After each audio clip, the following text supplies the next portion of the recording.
Hello everyone. Today we will do sum number 16th of exercise 13.1. See the statement of sum number 16.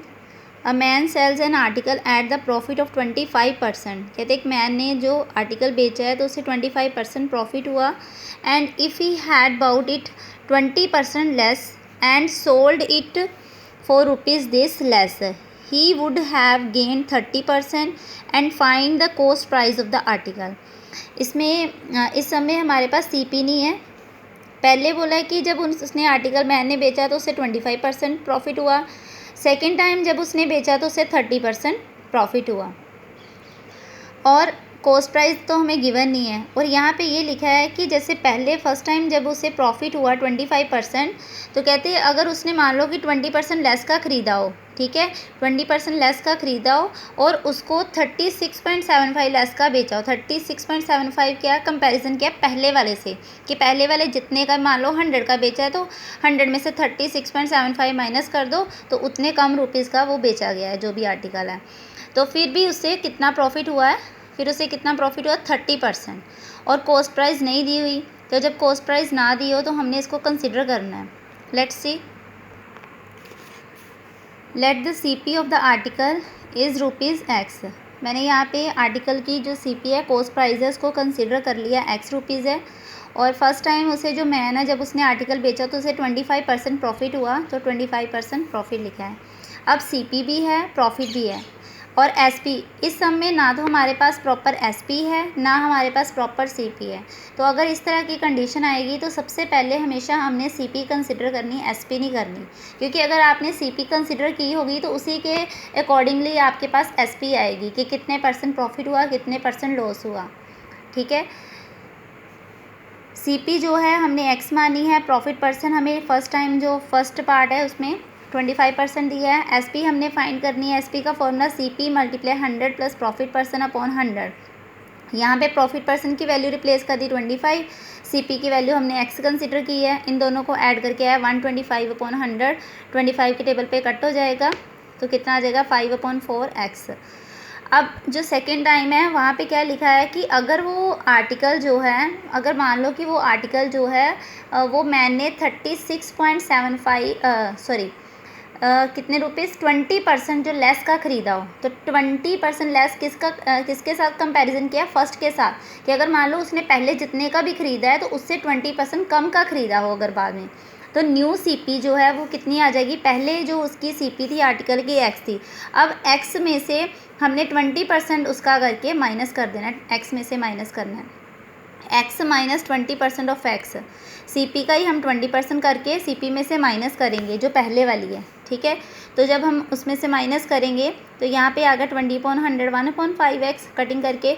और फिर हमने इसका LCM लिया, आ जाएगा 5X माइनस X अपॉन 5 और minus करके आ जाएगा 4X अपॉन 5. ठीक है. ये हमारे पास क्या आया है, न्यू CP. ये हमारे पास है न्यू CP कि फ़र्स्ट टाइम उसने आर्टिकल X का ख़रीदा. अगर मान लो कि उसने वही आर्टिकल जो है वो 4X अपॉन 5 का ख़रीदा हो, 20% कम का ख़रीदा हो, तो उसके अकॉर्डिंगली उसे गेन हुआ 30%. और न्यू SP कितनी आ जाएगी, फॉर्मूला वही है CP into 100 plus profit % upon 100. 4X upon 5 multiply 100 plus 30 upon 100. 4X upon 5 multiply इन दोनों को ऐड किया और यहाँ पे बीच में मल्टीप्लाई है तो कटिंग कर दी. कटिंग करके हमारे पास आ गया 26 अपॉन 25X.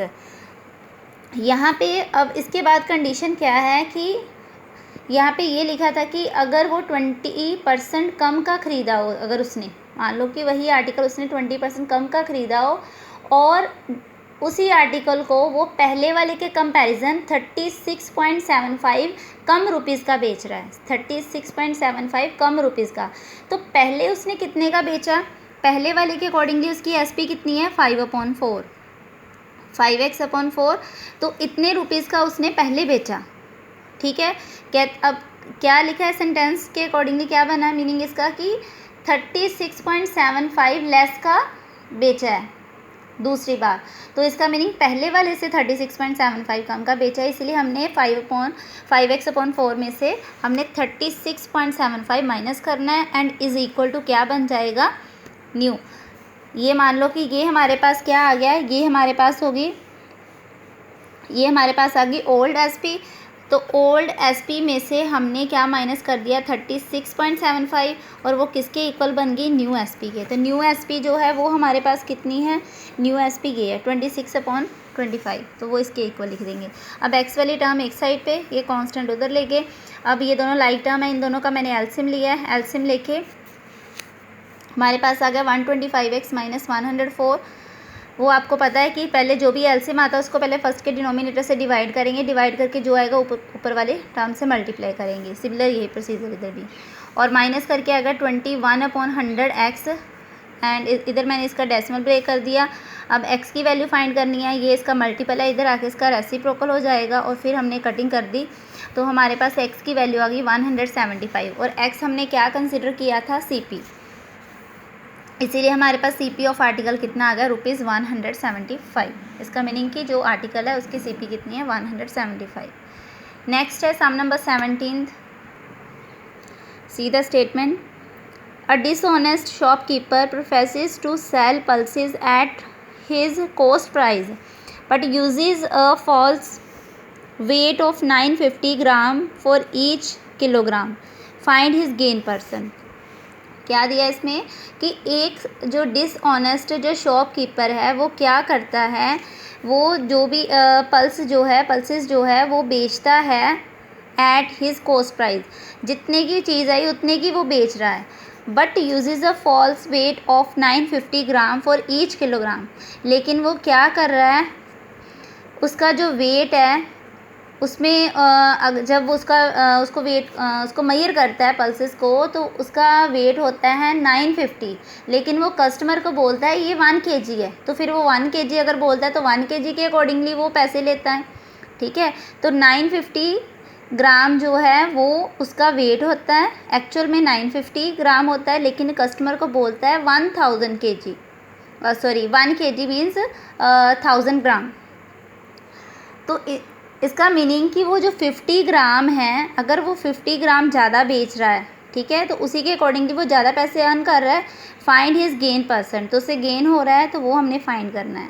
लेट्स सी, इस सम में ना तो हमें ये पता है कि वो जो पल्सेस है वो कितने रुपीज़ में आई हैं, कितने रुपीज़ में बेची हैं, बस इतना ये गिवन है कि जो डिसऑनेस्ट शॉपकीपर है वो उसका जो वेट है वो फॉल्स बताता है कस्टमर को, होती 950 ग्राम है, लेकिन वो बोलता है कि 1 kg है। ठीक है, तो हमें कुछ नहीं दिया हुआ, इसलिए मैंने यहाँ पे जो CP है वो मैंने कंसिडर की है। तो CP ऑफ 1 ग्राम पल्सेस ₹1, मैंने ये मान लिया कि 1 ग्राम जो पल्सेस है वो 1 रुपये में आई है, और CP of 950 gram pulses, total उसने कितनी बेच रहा है 950, तो CP ऑफ 950 जो पल्सेस है वो आएगी 950 रुपीज़ में, and SP of 950 gram pulses कितने में आएगी 1000 में, क्योंकि जब वो कस्टमर को बोलता है कि ये 1 kg है, तो 1 kg 1 ग्राम जो है वो 1 रुपये में आ रहा है। अगर 1 kg है तो 1 kg में होते हैं 1000 ग्राम, तो 1000 ग्राम के अकॉर्डिंगली फिर 1000 रुपीज़ बने। ठीक है, कस्टमर को वो क्या बोलता है कि वो 1 kg है, और उसके अकॉर्डिंगली वो जो उनको चार्जेस लगाता है वो 1000 है, लेकिन एक्चुअल में वो जो पल्सेस है वो कितनी होती है 950 ग्राम। ठीक है, तो वो इसमें जो 50 रुपीज़ है वो अर्न कर रहा है। तो प्रॉफिट कितना आ जाएगा, SP माइनस CP, 1000 माइनस 950, और 950 माइनस किया तो हमारे पास आ गया ₹50। अब इसी के अकॉर्डिंगली हमने प्रॉफिट परसेंट फाइंड करना है। Profit percent is equal to P/CP multiply 100। 50 हमारे पास प्रॉफिट है, CP हमारे पास है 950 मल्टीप्लाई 1000, और इनकी कटिंग की आ जाएगा 100/9। आगे मिक्स फ्रैक्शन में बनाना है बना दो, अगर इतना भी लिख दोगे तब भी ठीक है। ठीक है, आज के लिए इतना ही है। Thank you.